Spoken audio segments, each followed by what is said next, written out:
Hola, hola Jesús. Muchas gracias por aceptar nuestra invitación. Estamos muy emocionados por tenerte aquí hoy. Eh, Sabemos que el mundo de la programación es muy dinámico, desafiante, lleno de oportunidades. Mira, antes de empezar, quiero saber un poco más de ti. Cuéntanos cómo empezaste, cuál es tu interés sobre la programación, qué motivo te adentró a este campo. Ok, a ver, buenas noches con ustedes. A ver, yo inicié, bueno, primero terminé la carrera técnica, que es computación y sistemas, y para suerte mi primer trabajo fue hacer un desarrollo. En ese tiempo usaba PHP con MySQL. Bueno, y bueno, fue uno de los primeros que inicié trabajando ahí programando de una forma diferente que se programa ahora.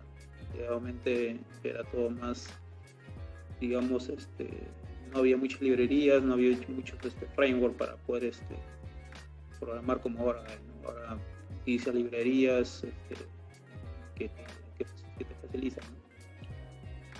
Bueno, de ahí ya pues estoy trabajando pues un tiempo, de ahí me entré a otra área, lo que es el área de infraestructura. Me dediqué totalmente a la infraestructura, ya es lo que llevo más tiempo, pero nunca dejé de lado lo que es el tema de la programación, ya que eso me ha ayudado bastante en tema en tema de mi trabajo, ya que hacer el área de infraestructura, tengo que estar de acuerdo a todo lo que es mantenimiento de los servicios, los servidores, redes, comunicaciones, todo ello, ¿no? Ah, Y bueno, yo abajo trabajaba más, digamos, el 80% de mi trabajo es sobre Linux, muy poco ujú. Linux, Windows. O sea, Windows servidores Linux más que servidores de Windows Server, ¿no? Ok. Sobre ello, no he dejado la programación porque ya me ha ayudado bastante. Por ejemplo, no había tareas repetitivas donde tú tienes que hacer mantenimiento de los servidores, pues todo ello, ¿no? En esos casos yo programaba bajo plataforma Linux que se llama el script shell, ¿no? Que te pueden hacer una tarea, por ejemplo, no te pueden limpiar un disco duro, te pueden hacer un proceso de pasar información de un servidor a otro servidor y todo se logra gracias a la programación. Si no conoces este tema, entonces podrías prácticamente hacerlo manualmente o contratar un sistema o una aplicación que te pueda hacer por ello. Entonces, otra parte es que también trabajo hablar con la gente de la programación. Yo he sido parte de un equipo de programación, pero no estoy dedicado netamente a la programación, pero sí nunca he dejado de estar al lado, ya que por ser partícipe o tener acceso a los servidores, siempre en el área de programación yo les brindo digamos, la infraestructura para que ellos puedan trabajar. Ellos quieren un servidor MySQL, un servidor de base de datos, una aplicación. Entonces yo lo que hago es implementarle o brindarles acceso para que puedan conectarse al servidor y puedan hacer sus validaciones o puedan desarrollarlo. Oh, Entonces, en estos casos, yo lo que hago es brindarle a ellos, pero no, pero también hay retos donde, este, digamos, un programador no desconoce un poco ya a nivel desarrollo, o no digamos infraestructura, no desarrollo, sino porque no es su rubro. Entonces, en esos casos yo tengo que conocer ambos lados, ¿no? Ambas partes, tanto el lado de promoción como el lado de desarrollo para poder estar en equipo y ayudar en eso. Es por eso que yo realmente trabajo más en la infraestructura, pero también participo en la área de programación y bueno, eso me ayuda bastante a poder hacer, no, optimizar o, digamos, automatizar mis procesos del día a día, ¿no? Entonces, y aparte, como te digo, inicié desarrollando aplicaciones y participo muy aparte de mi trabajo, que es eso, bueno, en algunos proyectos, no tan grandes, pero sí de desarrollo, ¿no? Donde tengo que implementar algunas aplicaciones en ello. Pues eso es lo que actualmente hago. qué interesante, qué chévere. Gracias. Mira, vamos a empezar con la primera pregunta, la cual es, ¿cuáles son las habilidades técnicas esenciales para un profesional en esta área de la programación? A ver, las habilidades, yo te diría eh, que tú puedes ser especialista en algo. A ver, yo puedo, como te digo, yo ya tengo más de 10 años laborando y si tú te especializas en algo, netamente vas a ser el mejor de ese tema. si tú te metes en uno, dos, tres, cuatro cosas y no te especializas en algo, va a ser un poco complicado que puedas ser un especialista cuando quieras meterte en un tema. Entonces, como te digo, yo me he especializado bastante en el área de esa infraestructura. Pero si tú quieres ser un buen programador, tienes que especificarte o desarrollarte digamos, una programación neta, ¿no? Por ejemplo, ¿no? Hay algunos que son recontra habilidosos en Node.js, conocen mucho de Node.js, son máster en ello y crean y desarrollan aplicaciones en ellos ya que están el día a día con ellos. Entonces son especialistas en ese tema. De repente que pueda estar, hacer una aplicación con este lenguaje, con otro lenguaje, un poco acá, un poco allá, entonces como que todo lo que dicen, el que mucho abarca, poco aprieta, es cierto. Cuando tú no eres tienes mucho conocimiento, pero no eres especialista en algo, se te complica. Entonces yo creo que el buen programador debería, no sé, dedicarse o desarrollarse a un área específica. Si quiere ser un programador IA, que se dedique netamente a IA. Si quieres un programador de, no sé, de framework, de aplicaciones, entonces yo diría que se especialice en el tema que quiere seguir. Okay. Y bueno, ¿qué herramientas técnicas tú crees que consideras indispensable para destacar en tu área? A ver, uno, conocer aplicaciones que te puedan ayudar a desarrollar. Por ejemplo, no sé si ustedes conocen algunos editores que te ayudan a programar. Por ejemplo, yo utilizo el Visual Code, ¿no? Visual Studio Code, que es una herramienta que te ayuda a programar a ser más fácil, que tienes un error y te está indicando dónde está el error, o te está indicando te piden colores, digamos, que ayuda, ya que, por ejemplo, cuando tú trabajas en Java, si tú te equivocas en un carácter que es mayúscula, probablemente la programación, el código no funciona. Entonces, en estos casos te ayudan estas librerías, estas aplicaciones a programar. Ese es uno. El otro, entiendo que debías tú ser abierto, investigar, no quedarte en algo. O sea, puede ser que, por ejemplo, no utilizar alguna librería. Yo he visto personas que se dedican a desarrollar algo, pero que ya está desarrollado y lo puedes encontrar. De repente encuentras en internet, en Google, algo que tú necesitas y lo puedes utilizar o reutilizar, ¿no? Solamente utilizar ese pequeño pedazo de código, mejorarlo a tu necesidad y ya no estar creando algo nuevo. Como dicen, ¿no? ¿Para qué inventar la pólvora si ya está hecho? Yo creo que debería estar abierto ahí. No crear algo que ya está, o sino reutilizar o mejorarlo, ¿no? Es lo que yo hago, ¿no? O sea, a veces me piden algo y yo voy al internet, me pongo a investigar y justo para suerte encuentro un código, una librería que me pueda hacer lo que yo necesito, de repente con algunos cambios. Y eso me toma pues menos tiempo a lo que yo puedo desarrollar pues lo que necesito de cero, como se dice. Ese es uno de los, bueno, yo diría esos dos. Y hay otros más que, bueno, por el momento yo tendría esos dos los principales. ¿Qué tan importante es mantenerse actualizado con las nuevas tecnologías o metodologías en el rubro?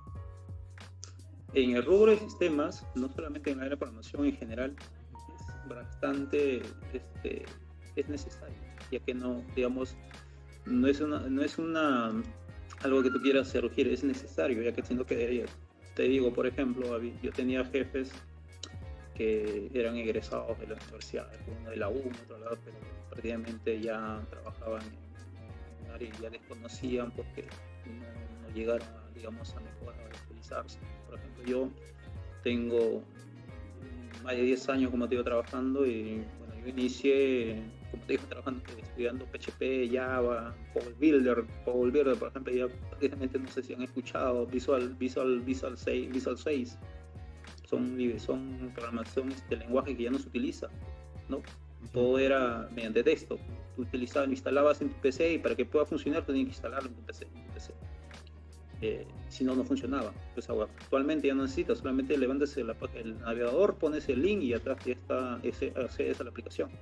Entonces, yo he tenido que actualizarme y hasta ahora sigo actualizándome. O sea, yo he llevado hace 2020, hace el año pasado he sido egresado de San Marcos, he llevado una carrera de maestría para poder continuar, ¿no? Abocado también al tema de desarrollo de software, ingeniería de software, para poder estar actualizado. Y como te das ahorita previamente, ya las personas, si no se actualizan, no conocen. Por ejemplo, ahorita hay unos que usan ChatGPT, ya Google prácticamente es bueno en ese tiempo, pero hay algunos que ya no usan Google, usan ChatGPT y les trae toda la información que necesitan. Entonces, Claro. si tú te actualizas, prácticamente vas a quedar en cero, ¿no? O sea, yo diría que esta carrera no deja, o sea, no terminas la carrera en Entiendo. actualización. Entiendo. Y un poco con el tema de las metodologías, ¿tú cómo aplicarías metodologías ágiles como Scrum o Canva en gestión de proyectos? Mira, yo he utilizado, he llevado Scrum, sí, he llevado un poco, no soy el especialista en ese tema, ya que no me he dedicado netamente, pero sí he participado en el tema de la Scrum. Es bueno ya que te ayuda actualmente, te ayuda yo diría, rescataría el tema de los cambios, ¿no? Cuando anteriormente los proyectos casi no se cambiaban. Tú haces un proyecto y si tenías que cambiar algo era difícil o pudiéramos se pasaba de lo que el proyecto estaba hecho. Si te duraba, no sé, de repente en el tiempo o económicamente era complicado hacerlo ya que te costaba, ya sea por económicamente o en tiempo, que realmente a la larga el tiempo también te afecta económicamente. No. Ya que no es lo mismo acabar un sistema en 2 meses que te digan, no, tengo que acabarlo en 3 meses. Es un mes de más que es costo, tiempo. Entonces yo diría que el tema de Scrum, que es el metodología, es el tema de los cambios. ¿Por qué? Porque te ayuda a poder hacer un cambio y está dedicado a ello, ¿no? Que te permite hacer. O sea, de repente, oye, estamos avanzando y dice, me faltó algo, ¿no? Necesito este cambio, necesito hacer esto, ¿qué tan factible es? Entonces, esta metodología te ayuda a que esos cambios no te afecten, o sea, se puedan realizar, ¿no? Más que nada eso. Eso es lo que yo rescataría en tema de la Scrum, que sea más ágil. Eso. Ah. ¿Y qué pasos básicos tú seguirías para empezar a utilizar Scrum o Canvas en un proyecto? ¿Qué pasos básicos? Ujú. Implementar eso, para implementar ello, tienes que tener gente que conozca de ello, esté familiarizado con ello, porque si no vas a tener un tiempo en aprendizaje, que a mí me costó cuando yo inicié, no conocía el tema de eso, tuve que aprenderlo y tuve un tiempo de aprendizaje para poder acoplarme al grupo que ya estaba desarrollado. Entonces, yo creo que ya si tú quieres aplicar ello, tienes que tener gente que esté, uno, que conozca el tema y lo otro es que el equipo dentro esté con, digamos, a ver, en los trabajos es muy difícil el tema del cambio. A veces un poco reacio, un poco dice, oh, hay que cambiar esto y uno como está acostumbrado a hacer trabajo, a veces teme el cambio. Entonces tú tienes que tener gente que sepa implementar ello y otro que el equipo que esté dentro, que va a desarrollar, esté pues con la idea de querer hacer, ¿no? Que pasar a poder acoplarse a ese nuevo método de trabajo, ¿no? Que es el tema de Scrum, que es un tema de Agile, que es diferente a lo que trabajan anteriormente. Claro, claro. ¿Y tú qué haces cuando surgen problemas o retrasos durante un proyecto? A ver, no sé si el tema de has escuchado el tema de las holguras, por ejemplo, ¿no? Cuando hay un trabajo, nosotros, el que se encarga, la persona que está a cargo de esto, pues, el plan de lo que sería lo que es el proyecto, que esté a cargo de todo esto, con la experiencia que maneja, eh, cuando hay un tema de desarrollo, de implicación, se pone tiempos, ¿no? De inicio, fin, pero siempre hay un tiempo de holgura. Por ejemplo, ¿no? Tú sabes que cuando tú programas en grupo, no es que tú esperas que el otro termine para que tú continúes, y esto ya no es así, ¿no? Antes era así, tú tenías que terminar un paso para continuar el otro paso, pero actualmente no, actualmente puedes seguir, avanzar al mismo ritmo, al mismo tiempo. ¿Y qué pasa? Hay veces cuando un equipo o algo, un momentito.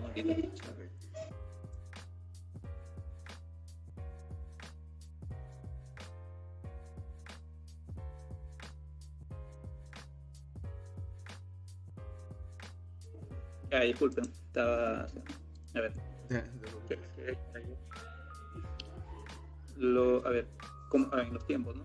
Lo que pasa es que cuando el equipo está desarrollando, hay grupos que, digamos, acaban a tiempo, otros acaban, u otros les falta y se retrasan. En esos casos hay un tiempo de holgura que te puede dar. Por ejemplo, si tú dices que el trabajo lo terminas en 2 días, de repente puedes dar por algún caso que sucede, tú no sabes que en un momento puede ser cualquier otra cosa, el programador se enfermó, o no sé, se tienen todo, muchas cosas, entonces se le da un tiempo, digamos, de holgura, digamos, por ejemplo, si el trabajo demora 2 días, se le pones un día más. Y si aún así hay un tema de retraso, a veces hay equipos, grupos que ya acabaron, y se agarra ese equipo, ese grupo de gente y se mueve, ¿no? Se moviliza para que puedan apoyar y puedan acabar en el tema o avanzar eso. Eso es lo que yo realizaba con el grupo que trabajaba, ¿no? A veces uno ya acababa y a veces se notaba que iba a ser un retraso y movíamos un personal para que pueda apoyar y llegar al tema o el retraso o mejorar ese tiempo. Eso es lo que nosotros, en el caso yo realizaba con un grupo. Oh, ok, ok. ¿Y qué experiencia tú tienes trabajando con metodologías ágiles en proyectos anteriores?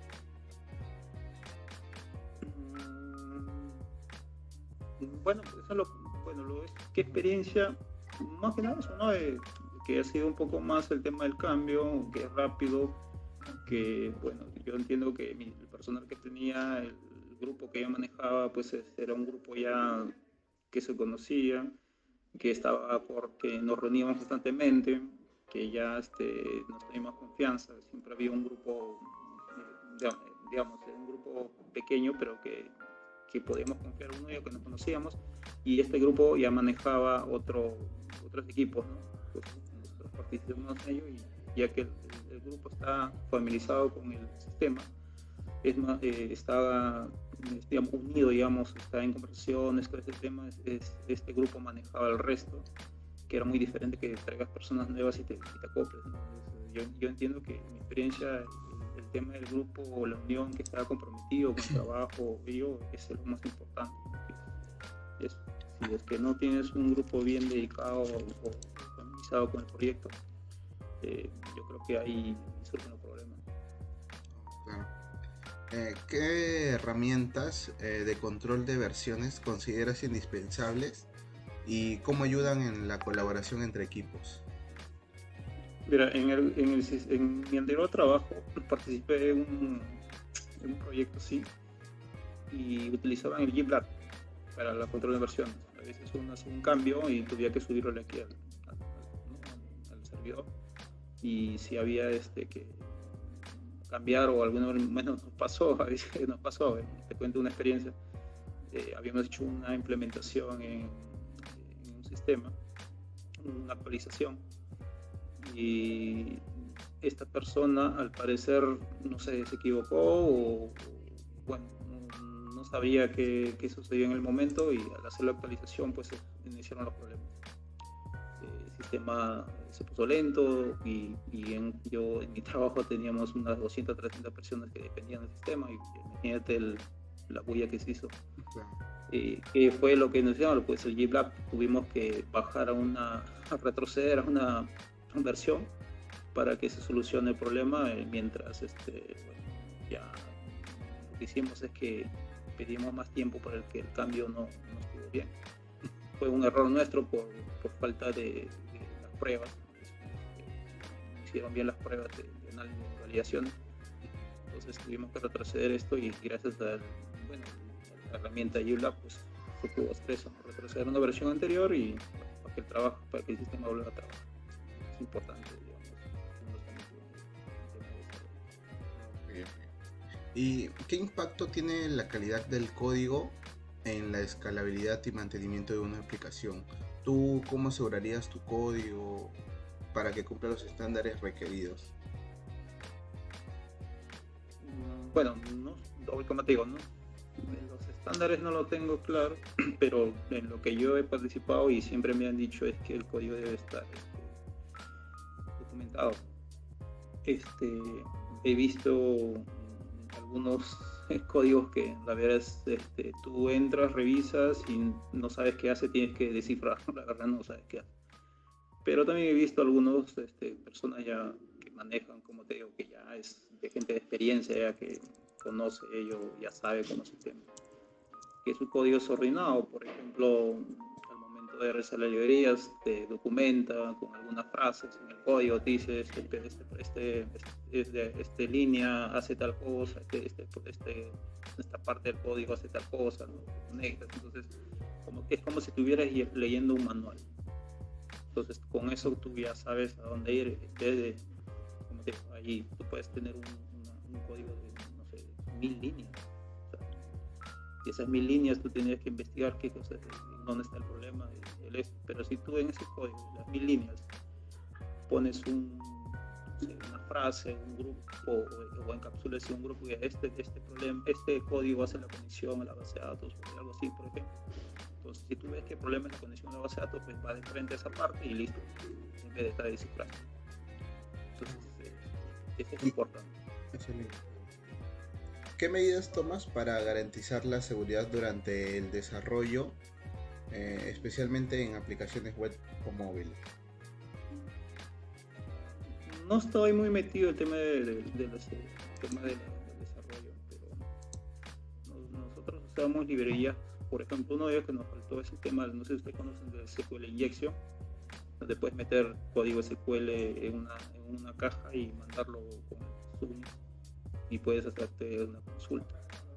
Eso se llama SQL Injection, que bueno, por la historia había personas que cuando no iniciaba el tema del código podían meter una sentencia de SQL al momento de grabar datos y extraer información. Entonces, uno de esos utilizábamos esa librería, ¿no? Para poder evitar eso. Otro tema, usábamos una programación, encriptación de algunas conexiones para poder evitar que tener acceso a algunas aplicaciones. Por ejemplo, teníamos acceso a las aplicaciones, pero teníamos el código encriptado. Previamente no sabíamos qué código es, pero ya con la encriptación solamente nos conectábamos y nosotros propios no sabíamos qué era el código. O sea, solamente conocíamos el tema de encriptación, nos conectábamos con el usuario, pero no podíamos ver en la base de datos cuál era la clave de ese usuario, sino que prácticamente mirábamos una encriptación. Automáticamente solamente lo conocía la persona que era el administrador. Y lo otro es trabajar bajo, ahora las aplicaciones es bajo, todo es navegación web. Por ejemplo, las aplicaciones son web, la mayoría. Antes ya entras al navegador y simplemente ya entras al sistema. Y eso debería trabajarse. En el caso de eso sí, digamos bajo SSL, tema de seguridad, que las páginas sean HTTPS, ¿no? Que tengan tema de seguridad para que puedan acceder. Eso es lo que yo he aplicado en mi experiencia. Gracias, muchas gracias, Jesús, por tus respuestas. Ahora te paso con mi compañero Diego. Sí, dime. Buenas noches, Jesús. Voy a continuar con la entrevista y una de las primeras preguntas que te quiero realizar es ¿qué roles has enfrentado al trabajar con base de datos y cómo lo has resuelto? Los errores en base de datos que he tenido trabajando, uno ha sido, bueno, no por parte mía, sino ya es un tema de, yo también a veces, bueno, he administrado base de datos. ¿Cuáles son los errores que he tenido? Más que nada es a veces cuando tú no haces una buena sentencia de consulta. Pasaba que en la experiencia que he visto al revisar las consultas, estas consultas a veces, por ejemplo, ¿no? En un inicio funcionaba bien porque habían hecho un select, digamos, de la tabla, que era una tabla pequeña, que supuestamente no tenían algún filtro, y esta tabla, pues siendo pequeña, no consumía muchos recursos, pero dado el caso que esta tabla empezó a crecer, porque hicieron alguna actualización, algo por el estilo, y nunca llegaron a actualizar la consulta, ya que no tenía filtro. pensando que es diferente hacer una consulta a una tabla de 100 datos que a una tabla de 100.000 registros o 1.000.000 de registros. Entonces, al no hacer la actualización de esta consulta, al ejecutar el reporte prácticamente se tumbaba la base de datos porque el tiempo en extraer esa información era demasiado. Entonces, esos son los errores que he visto más comunes en las sentencias. No, como te digo, un desarrollador no es un administrador de base de datos.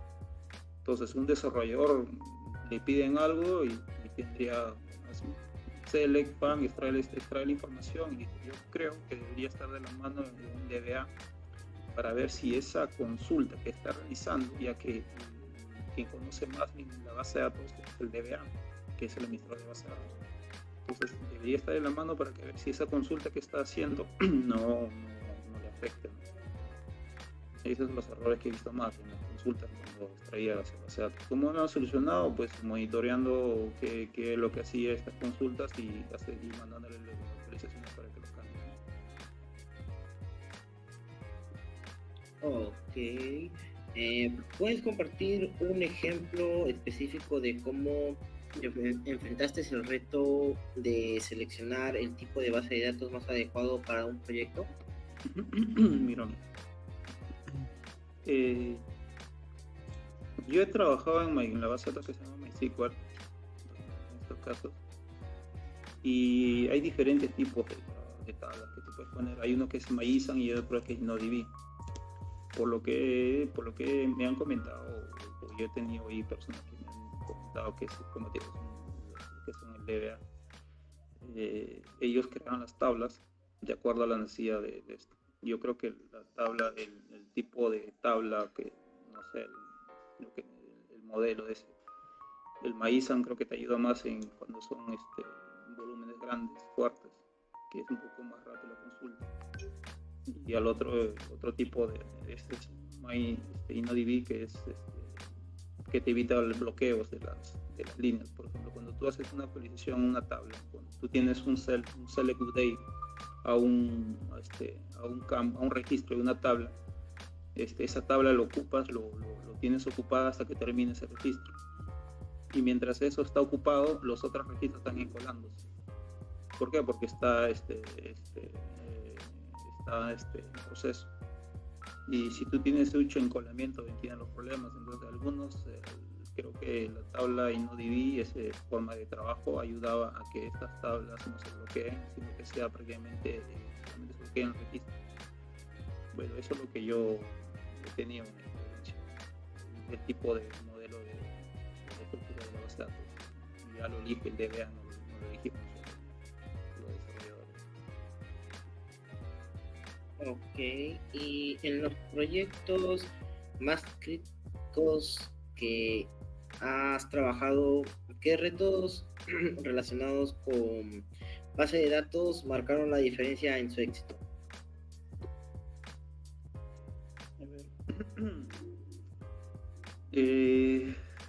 Nosotros, a ver, cuando yo teníamos un reto, hicimos una migración, por ejemplo, cambiamos de base de datos.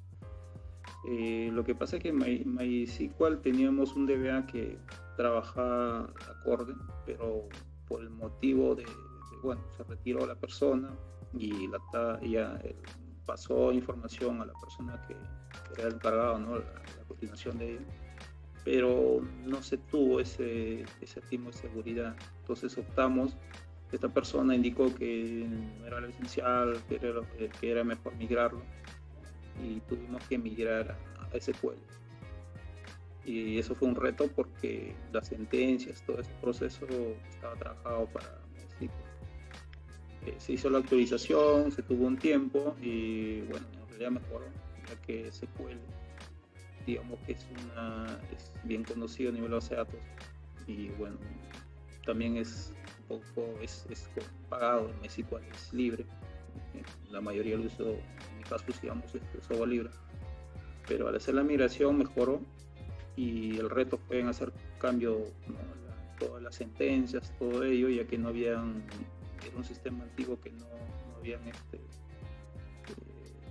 programado, digamos, como para cambiar fácilmente ello. Entonces ese reto que tenía más que nada, hacer la migración de una base de datos a otra base de datos. Ok, ¿y qué retos específicos de rendimiento encontraste al trabajar con base de datos y cómo lo superaste?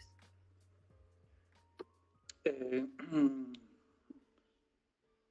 de los retos que he tenido en el tema de base de datos ha sido en volumen de información. Nosotros tuvimos bueno, el equipo, porque te digo nosotros porque, como te digo, el sistema no lo hace uno solo, lo hace un equipo.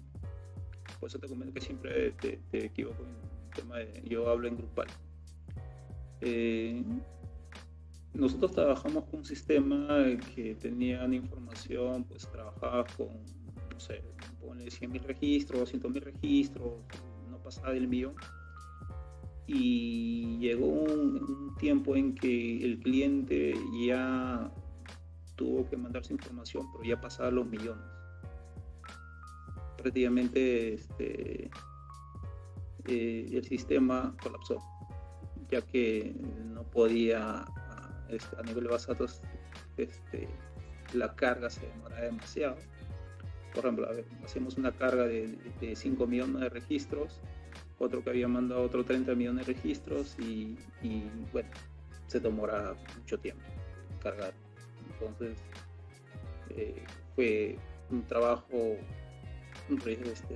reestructurar ese sistema para que pueda soportar esa cantidad de información, para agilizar las cargas.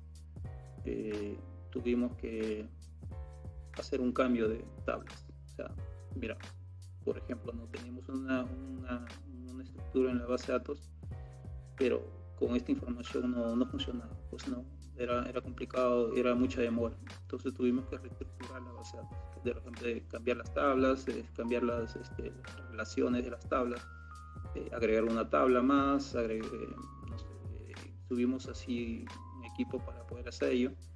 Y al reestructurar la base de datos, no sé, hicimos cambios de tablas, mejoramos, agregamos tablas, quitamos otras, mejoramos eso.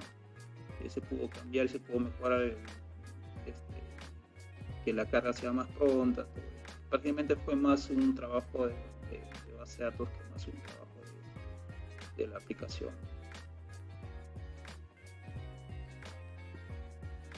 Pero pues reestructurar la base de datos, hacer cambios en la base de datos, en las tablas, en relaciones, mejorar todo eso. Poner índices, por ejemplo, en algunas tablas que no tenían índices, agregamos índices. Ello. Vale. Al diseñar un esquema de base de datos desde cero, ¿qué retos encontraste y qué aprendiste de tus experiencias? A ver, cuando yo inicié un proyecto, te hablo de algo personal, que yo sí realicé, ya que no he estado siempre a cargo de la base de datos, he sido administrador, pero no he estado en la creación de la base de datos, lo asumí. Pero sí he creado base de datos en mi experiencia propia, con algunas aplicaciones no tan grandes, digamos aplicaciones mías, sencillas. El tema del qué es lo que yo he tratado de mejorar es la información. Tener las réplicas, por ejemplo, ¿no? En mi experiencia a veces yo creaba las tablas y les daba acceso a los reportes y cuando tú das acceso a los reportes tú no sabes si la persona que está a cargo de los reportes va a estar generando constantemente, ¿no? Había una persona que, por ejemplo, un usuario que necesitaba el reporte al mediodía y lo descargaba y listo, pues demoraba un minuto, listo. Pero había otras personas que lo descargaban cada cierto tiempo, por ejemplo, ¿no? Cada 5 minutos estaba dejando un reporte. No sé por qué lo hacían, pero era su función. Entonces eso hacía que cada momento se... Entonces, ¿qué es lo que hice yo? Pues crear tablas réplicas, que no toquen las tablas que están en operación. Si hay una tabla que está en constante escritura, actualización, que lo hacen de los usuarios que son normales de la gestión de la operación, replicaba esa tabla para que el reporte de los usuarios que no son netamente de la operación, sino son más informes, ¿no? Replicaba estas tablas para que ellos consumieran de estas copias y no me afectara en la producción o en las tablas que atendían al sistema. Eso ha sido uno de los que yo siempre aplico para que no me, ahí sí ellos podían sacar el reporte cuando ellos quieran, pero no me afectaba la tabla que era la principal, ya que estaban haciendo las consultas a una tabla copia, ¿no? Eso es lo que yo he tenido más historia, hasta ahora lo hago, ¿no? Y aparte, pues mejor al crear esta estructura, pues siempre ya inicio desde ahí, ¿no? De ver qué tablas son las que se van a usar en los reportes y hacerle las copias para que estas tablas se vayan a este sistema de reportes y no afecten a la principal. Siempre hago eso, el tema de cuando creo una base de datos.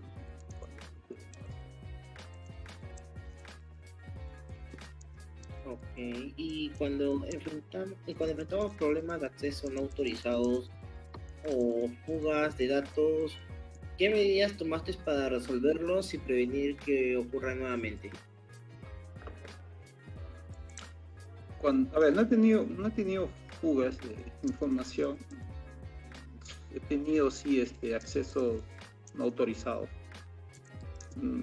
pero han sido accesos que se tenían que dar. Por ejemplo, cuando alguien me pide un acceso a la base de datos, yo les brindo el acceso, les pido los datos, quién eres tú, de dónde vienes, que te conectas, y les doy el acceso. Pero de ahí me doy cuenta que el acceso se brinda de otro lado. Entonces, por ejemplo, yo veo que se conecta siempre de un IP, pero también veo que se conecta desde otro IP. Entonces, bueno, el sistema lo permitía porque pues, necesitaba hacer eso, pero miraba que, no sé, se consumía demasiada información o hacía lo. Entonces, lo que indicaba, como yo tengo planificado o tengo mapeado qué usuario es, primeramente iba y le hacía monitoría a esa persona. ¿Por qué motivo te conectaste a esa hora? ¿Qué estabas haciendo? ¿Cuál es el tema? Hacíamos y miraba todas sus condiciones. Y, bueno, y ya él indicaba si él era el que se conectó o, como te digo, él es responsable del acceso. Cuando alguien te da el acceso, tú eres responsable. Si tú le das el acceso a otra persona, yo no puedo saber que le estás dando a otra persona a tus usuarios.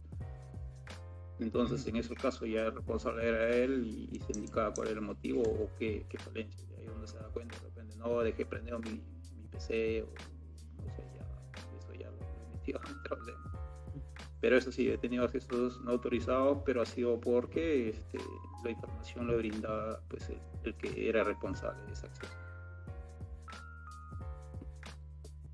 Ok, ¿y cómo equilibra la rapidez en la entrega de nuevas funcionalidades con las necesidades de mantener un código limpio y organizado? ¿Puedes repetir? No te escuché bien. ¿Cómo equilibras la rapidez en la entrega de nuevas funcionalidades con las necesidades de mantener un código limpio y organizado? A ver, cuando hay una nueva necesidad, siempre hay un tema de conversación. Entonces tú no puedes, y de acuerdo sería el equipo, ya que un sistema no lo hace uno solo, a menos que eras dueño de que seas tú solo, pues quien hace que es tu sistema. Y saber cuál es el reto que se va a hacer, o sea, cuál es la necesidad, si impacta o no impacta. Primero tienes que ver, para eso había una persona, cuando había un requerimiento, por ejemplo, una actualización de algo o necesidad de algo, siempre había un equipo, el encargado de ir a reunirse con estas personas y ver si era factible, si era necesario este cambio.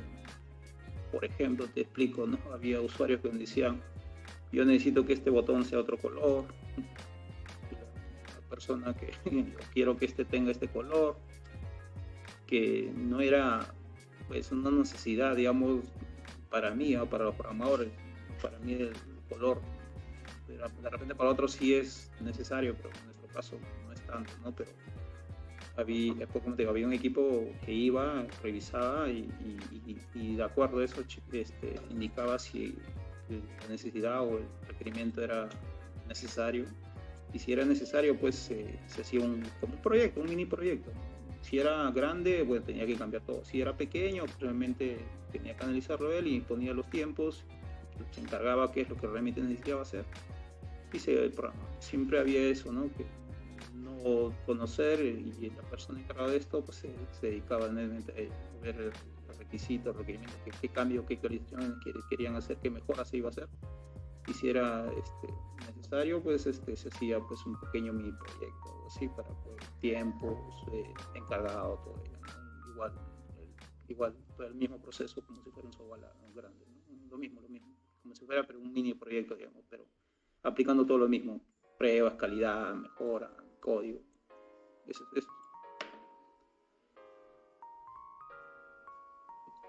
Ok, bueno, hasta aquí queda por mi parte las preguntas. Les paso con mi compañero Aldo que va a continuar con la entrevista. Hola, buenas noches. Dime. En esta ocasión te voy a hacer preguntas del área de programación. Debe ser qué lenguajes usas y todo eso. ¿Has usado alguna vez con el lenguaje de programación C++ o Rust?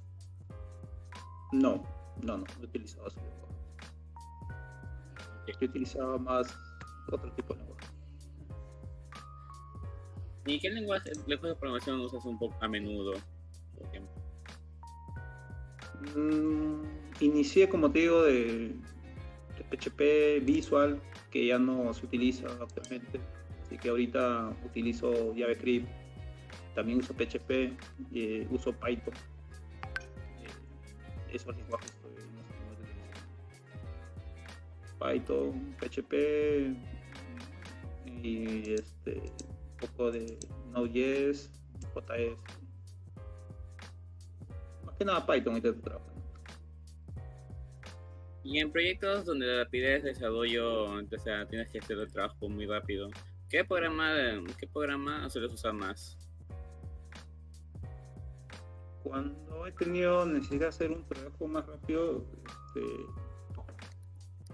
he siempre utilizado el lenguaje que más conozco. Como te digo, el que más conozco es el que más, para mí es más rápido, ¿no? Si me piden algo, un lenguaje que no sé, tengo que aprenderlo o dedicarme a ello para poder hacerlo. Entonces, ahorita cuando a mí me piden algo, desarrollar algo, o yo mismo desarrollo algo, pues yo lo digo en el lenguaje de PHP con Python y JavaScript, que es lo que más conozco y lo que más hago más rápido, ¿no? Cuando trabajas en proyectos que requieren alto rendimiento, ¿cómo usas Python? ¿O cómo confías en bibliotecas específicas como NumPy o PP? ¿O cambias Python con otros lenguajes?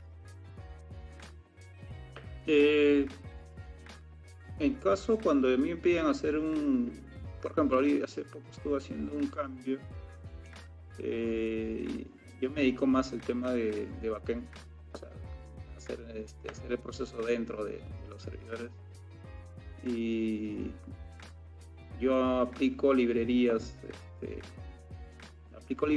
Python. Python es bueno, no sé para mí, no sé para otros, lo que tiene mayor cantidad de librerías.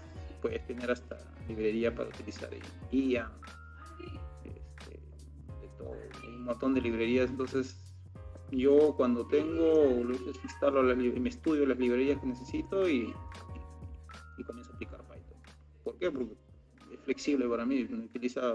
Si hay una librería que me piden alguna funcionalidad, estudio las librerías y comienzo a aplicarlo.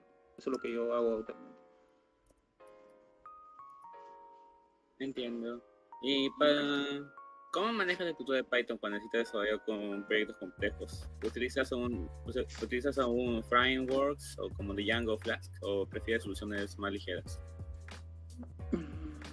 Ya que no estoy netamente dedicado a la programación, como te digo, utilizo las más ligeras.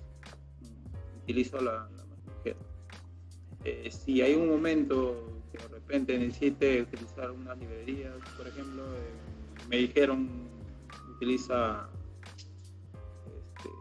Django justo, ¿no? Que estaba en un sistema, no me dediqué porque no tuve el tiempo, así que por el momento cuando yo participo utilizo en mi caso las librerías más ligeras, o en todo caso cuando estoy en un grupo ya me indican, me procesan todo lo que tengo que hacer, los cambios, no lo estudio tanto, ya que me están dando, digamos, un tipo manual de donde hay que hacer los cambios, mejorar todo eso. Entonces, bueno, y ahí sigo pues el proceso, ¿no? Ya no tengo que estar, digamos, investigando, detallando, sino solamente hacer cambios, ¿no? Que hay un proceso, hay un manual que me indican que hacer todo ello, yo solamente aplico nada más, no hago mucho más investigación, ya que no estoy creando algo nuevo, sino estoy haciendo una actualización en algún requerimiento. Pues. Eso es lo que realmente, cuando yo sí creo algo nuevo, en mi caso personal, ahí sí me pongo a investigar la librería, pero yo en esos casos sí utilizo librerías más cortas, más flexibles, para mí es eso, más rápido, que me pueden ayudar. Continuando con la pregunta, ¿cuál es una biblioteca o herramienta favorita de Python y cómo impacta en beneficios de tu trabajo?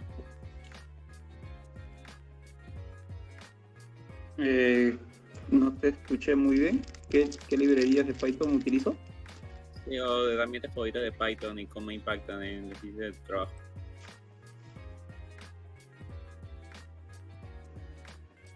A ver, y yo trabajo actualmente, estoy trabajando en el tema de telefonía. No sé si ustedes conocen algo de lo que es cuando te llama un teléfono y te contesta un robot, ¿no? Algo así.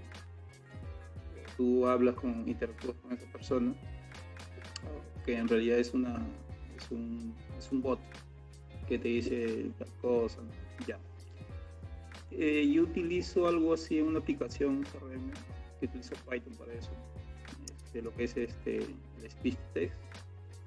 Utilizo esta librería, por ejemplo. Es una de ellas que me ayudan para poder analizar la voz y convertirlo a texto y viceversa. Convertirla se llama, no sé, es una librería de Python.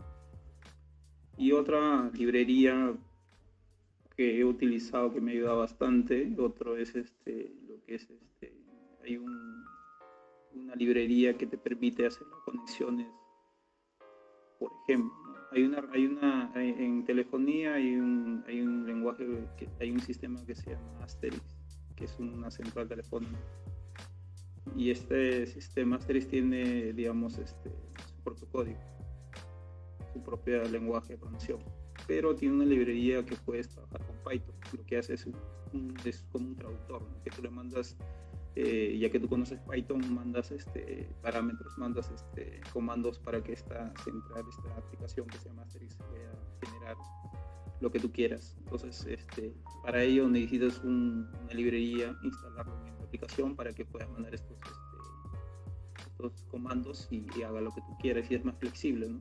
Por ejemplo, en esta aplicación que se llama Asterisk, hacer una conexión a la base de datos se puede hacer, pero no es tan rápida, ¿no? Entonces con Python pues, puedes hacer conexión en cualquier base de datos y puedes mandar a cualquier lado. Para utilizar este bot, por ejemplo, te mandamos un lenguaje, una llamada donde te dice: señor, usted es tal, y tú te respondes: sí, soy yo, y él te dice, de acuerdo a tu respuesta, analiza y te dice: usted tiene una deuda de tanto, tal, y te va a interactuar. Entonces, yo utilizo Python para hacer esto, lo que es el reconocimiento de voz, y ponerlo a texto y grabar lo que tú estás hablando. O sea, analizo tu voz, reconozco tu voz, lo pongo a texto lo que estás hablando y lo registro en una base de datos. Y para conversar y dar la respuesta, hago lo mismo: te extraigo la información de la base de datos del cliente que te ha llamado, lo convierto a voz y está a través de la librería de After, digamos, que de telefonía, te reproduzco esa deuda. Leo que en la base de datos tienes, no sé, una deuda de 50 soles, por ejemplo, y mediante esa librería de Python lo convierto y lo mando en audio, y tú escuchas el audio. Entonces, esa es la librería que actualmente utilizando un sistema que digamos, más desarrollando, dando mantenimiento, actualizando. Entiendo. ¿Y cómo compararías tu experiencia usando Python con lenguajes como Java en términos de facilidad de uso, rapidez de desarrollo y rendimiento? ¿Y en qué tipo de proyecto prefieres usar uno más que el otro? No he utilizado Java, la verdad. Sincero, no he utilizado Java. No. Lo llevé como curso, pero nunca desarrollé en Java. No he estado, así que no podría hacer de si Java es mejor o no mejor. Más que nada lo aprendí Python, ni siquiera lo llevé Python lo aprendí en el tiempo del trabajo, en el día a día, en la necesidad del sistema. Entonces, no podría hacerlo nada ya que no he trabajado en Java. Está bien, enseñando mis puntos. Ahora te paso con mi compañera Yeli. Buenas noches, Jesús. A continuación te haré mi pregunta. Dime. ¿Cómo manejas el control de las versiones de tus proyectos? ¿Sueles trabajar con Git o has usado otras herramientas? El control de versiones, como lo indiqué, bueno, el equipo utilizaba GitLab para poder hacer los cambios, saber qué versión está. Una experiencia donde tuvimos que bajar una versión para que un cambio que habíamos hecho pues, no fue bueno y tuvimos que retroceder. Es lo que he usado, ¿no? Entiendo que hay muchas más, pero el equipo que he tenido siempre ha trabajado para el control de versiones, he sido GitLab. Entiendo. La otra es, cuando trabajas con un equipo, ¿qué haces para resolver los conflictos al fusionar ramas y asegurarte de que el proceso sea eficiente? No te escucho muy bien. Está bien. Cuando trabajas con un equipo, ¿qué haces para resolver conflictos al fusionar ramas y asegurarte de que el proceso sea eficiente?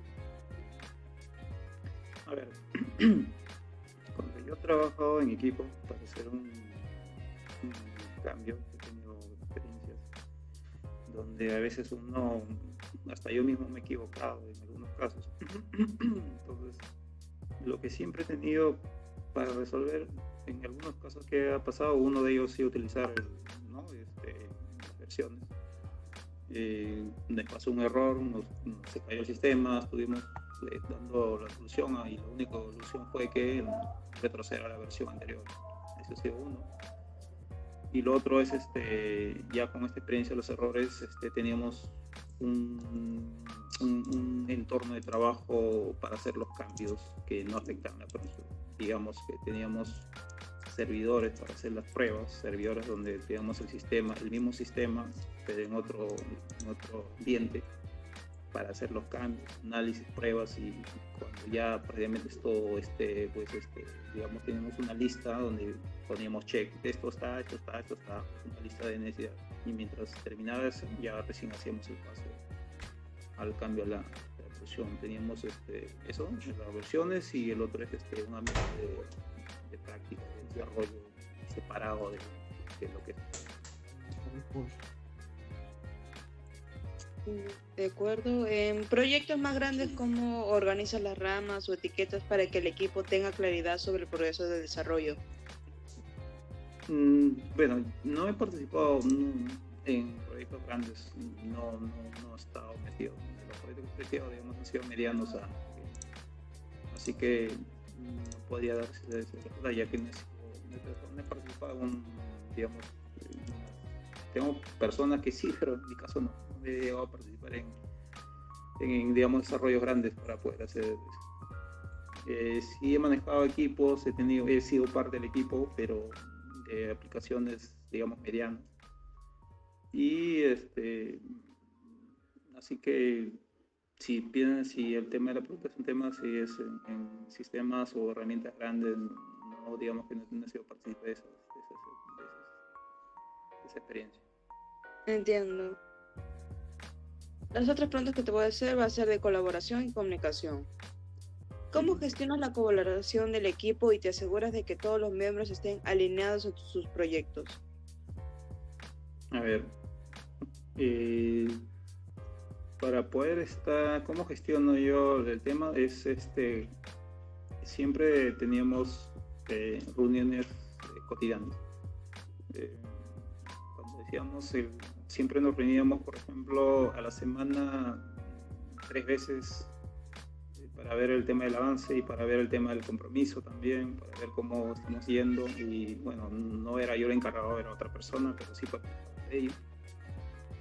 para ver que el equipo esté alineado, ¿no? Que estamos yendo en el mismo camino, o esté, pues, digamos, como se dice, con la, pues, abocado al trabajo, que esté, pues, de acuerdo, o que siga el ritmo del trabajo. ¿Cómo hacíamos eso? A veces una persona no podía estar, entonces se le daba de repente a través de un Meet, a través de un link, pero siempre buscábamos el tema de estar en conjunto. Prácticamente en línea estuvimos casi todos los días, ¿no? En línea, comunicándonos, pero siempre yo creo que es necesario estar en conjunto, ya que estar en presente en reuniones siempre es más aparte de tener el trabajo en línea, es la formación social, la relación entre el equipo, la comunicación, la confianza. Eso hace que el equipo sea unido, y si el equipo es unido y sigue el mismo rumbo, pues el proyecto va a continuar. La comunicación es importante, pero yo creo que también siempre tiene que estar. A ver, para mí muchos dicen que es lo mismo estar reunido a través de un link, pero la verdad no es tan cierto, porque a través de un link puedes ir por ciertas cosas, pero cuando tú estás metido en un tema de trabajo que es de acorde a necesitas el avance, también evoca la relación social, ya que a veces teníamos en mi equipo que he trabajado había discusiones o había inconvenientes, y a veces en esos casos a través de estar en conjunto, estando ahí, sacábamos a tema, muy aparte de lo laboral, ¿no?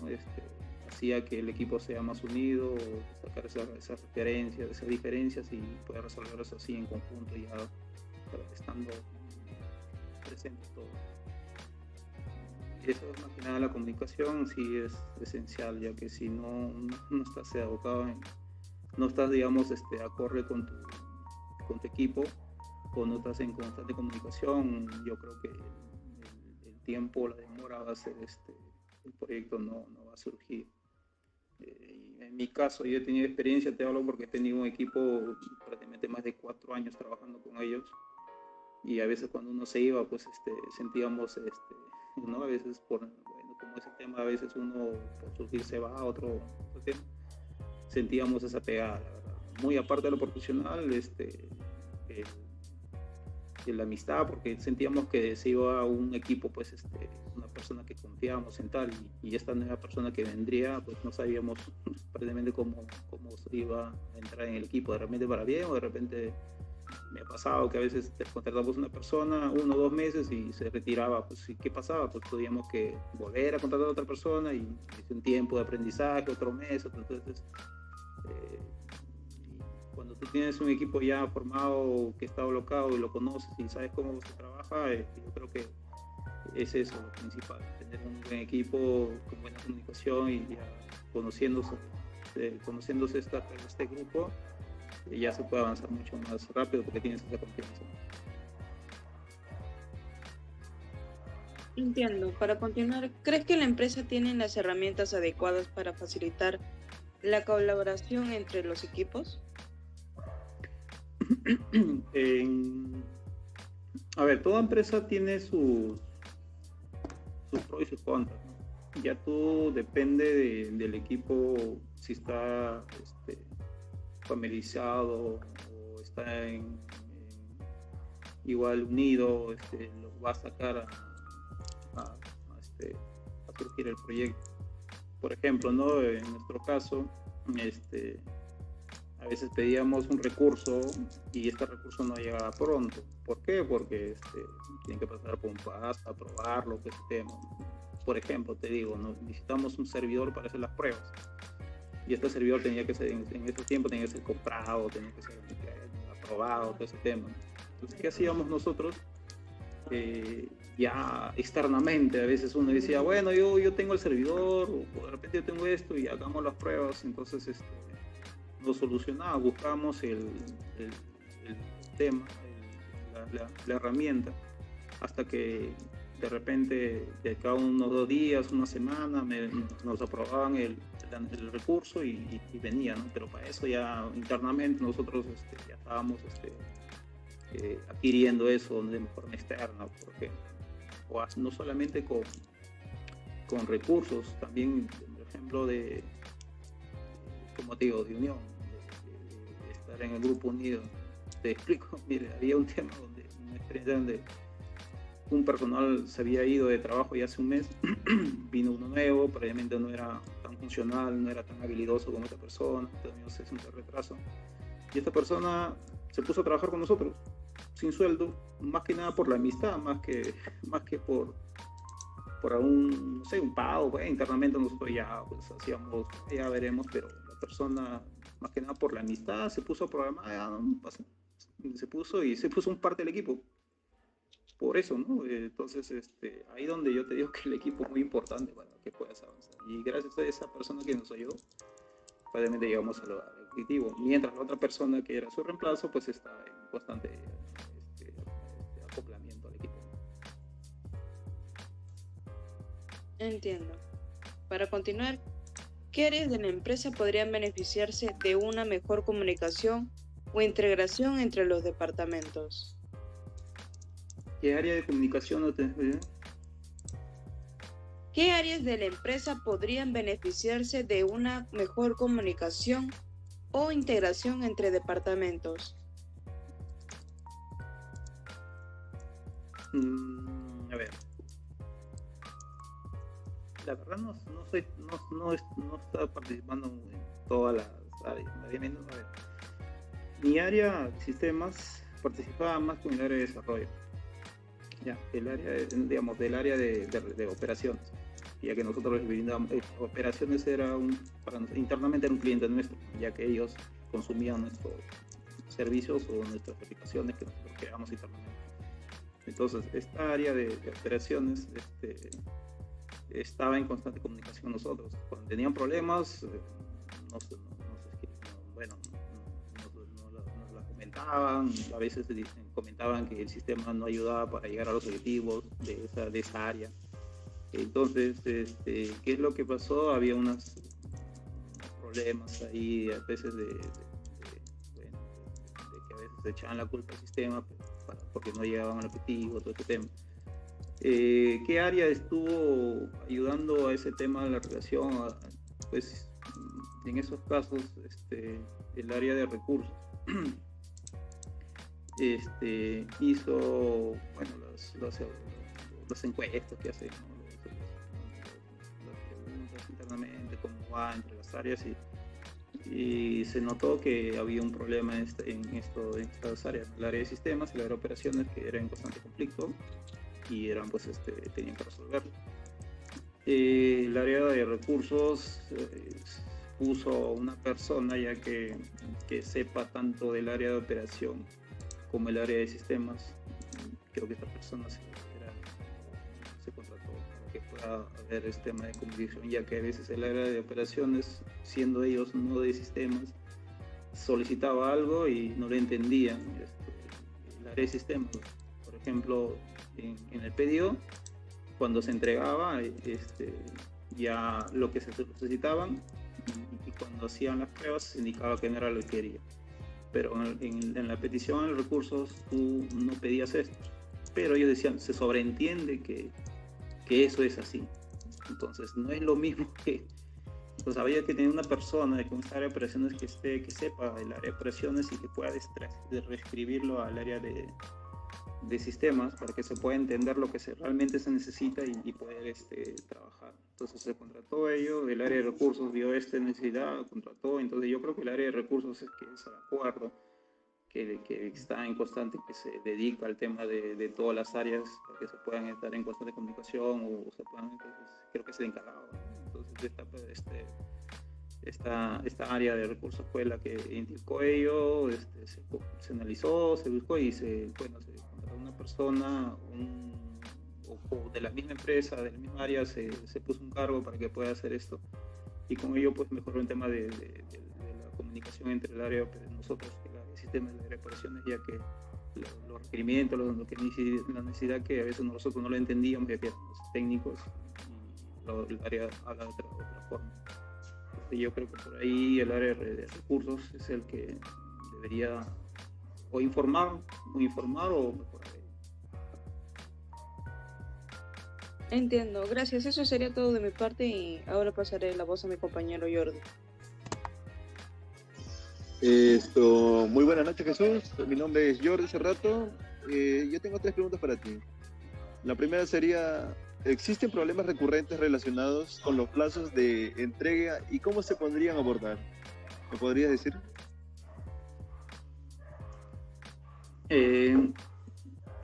Si hemos tenido problemas con retrasos con la entrega, a veces ha sido por problemas no tanto de nosotros, sino de repente por la necesidad, como te comenté, a veces en el mismo proyecto de repente no lo acoplaron bien o no se hizo los requerimientos. Yo creo que cuando tú haces un tema de un sistema, nunca vas a hacer un sistema, nunca vas a crear un proyecto que sea tan exacto, ¿no? Que tengas lo que necesites y lo pongas todo ahí. Siempre va a surgir retos en el avance y va a haber necesidades de algún recurso.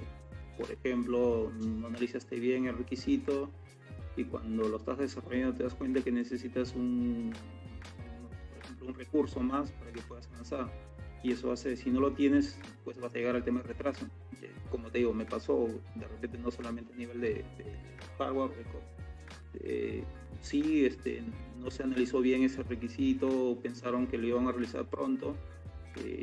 En mi caso, estuvimos trabajando con una persona que se enfermó y buscar su reemplazo era difícil, ya que cuando tú buscas un reemplazo para hacer el sistema, tú tienes un tiempo pactado, pero a veces se te complica por algún tema. La persona se enfermó, estuvo grave y entonces tuvimos un menos recurso y este recurso era pues, importante, ya que es una persona que ya tenía experiencia en todo ese tema. Entonces, ¿qué hicimos con estos casos? Tuvimos que solicitar un cambio, pues y el tema fue la demora, pues en buscar a esa persona, en contratarlo. Entonces, ¿qué es lo que hicimos en esos casos? Como te comenté, gracias a la unidad del equipo, conversamos con una persona que ya no laboraba en la empresa prácticamente y se acopló al sistema más por amistad, más por esto. Y tuvimos que, hasta que la persona venga a reemplazarlo o esto, hasta que se acople el sistema, tuvimos que contratar a una persona más, pero esta persona no estaba acoplada con todo el sistema, con todo lo que tenía que empaparse con la información. Tuvimos el apoyo de externos, ese es uno. El otro, esto más que nada ha sido en los retrasos. Tuvimos el tiempo de mover piezas, ¿no? Por ejemplo, si tú ya habías sacado, si una parte del equipo ya había acabado un módulo, digamos, podía acoplarse en el otro lado, o hay veces también los incentivos, por ejemplo, trabajamos a veces, no sé, amanecidas, pero ya con un incentivo para que pueda trabajar, y esta persona hacía doble turno prácticamente, para que pueda avanzar. Entonces ya eso ya es manejo prácticamente del jefe de este equipo. Siempre va a haber retos en tema de aplicaciones para llegar al tiempo que se pacta. Pero yo creo que con eso bueno, no sé en otros casos, pero yo en mi caso hemos hecho eso. Tuvimos que mover piezas, tuvimos que trabajar doble horario para poder llegar y bueno, de mi caso, como éramos un equipo, digamos, conocido, ya teníamos tiempo, no nos hicimos problemas. Ya, bueno, hay que trabajar un día más, hay que trabajar hasta tal hora, no nos hicimos problemas, simplemente hay que avanzarlo. Y era porque el equipo ya pues, estaba comprometido con el desarrollo. ¿Y qué iniciativas podrían implementarse para fomentar la innovación dentro de la empresa?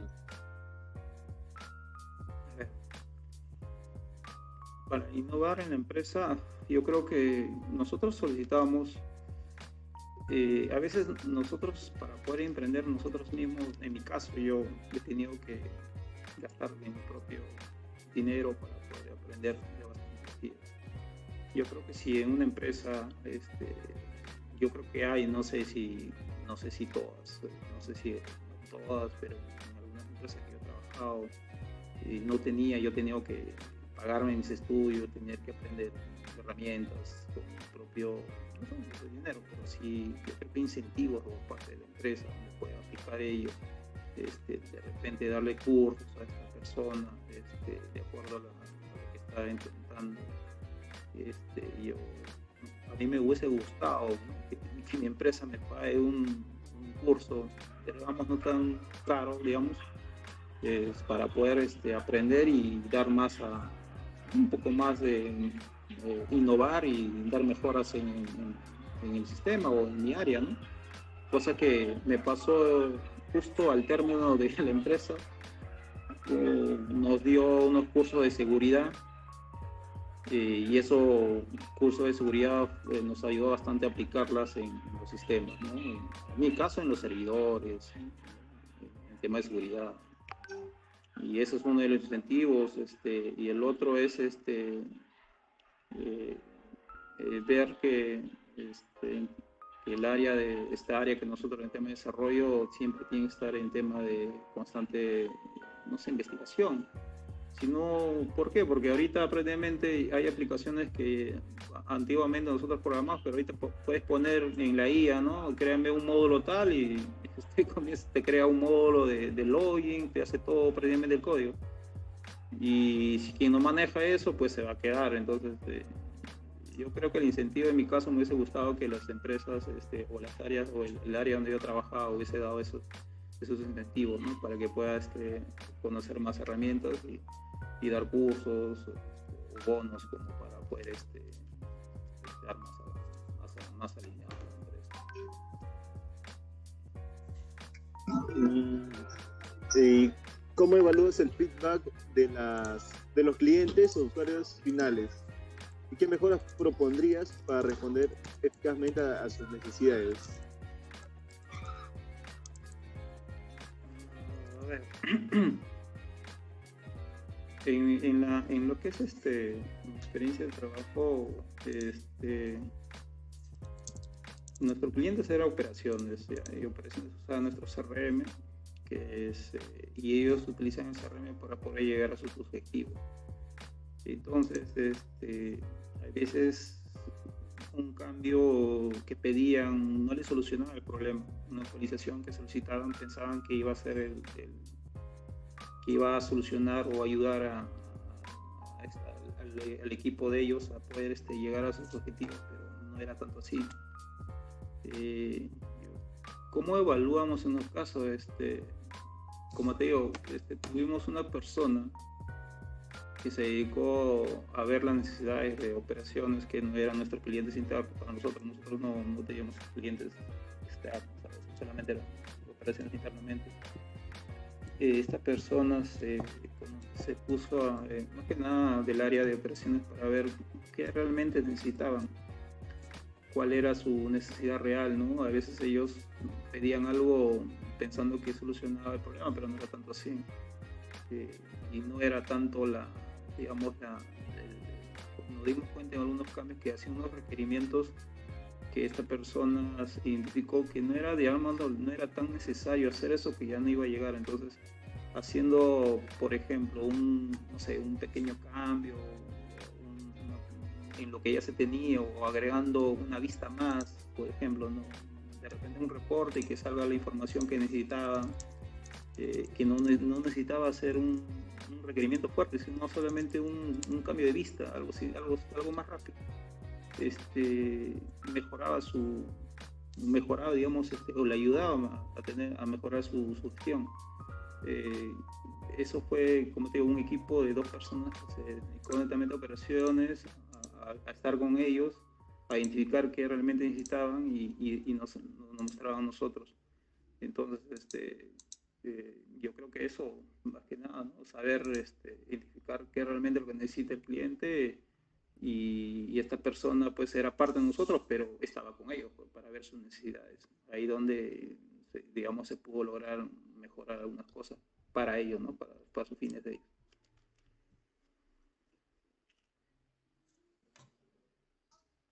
Bueno, eso sería todo de mi parte, Jesús. Muchas gracias, Marín, por responder. Okay. Bueno, Jesús, hasta acá quedaría la entrevista. muchas gracias por compartir tu tiempo con nosotros, tus experiencias y tu conocimiento. De verdad ha sido un verdadero placer escucharte y aprender sobre tu perspectiva en la programación. Con nosotros va a ser hasta otra oportunidad. Muchas gracias. Ok, listo. Muchas gracias. Hasta Nos luego. vemos. Buenas Hasta noches. luego. Muchas Hasta gracias. luego. Gracias. Hasta luego, Jesús, muchas gracias. Hasta luego, Jesús.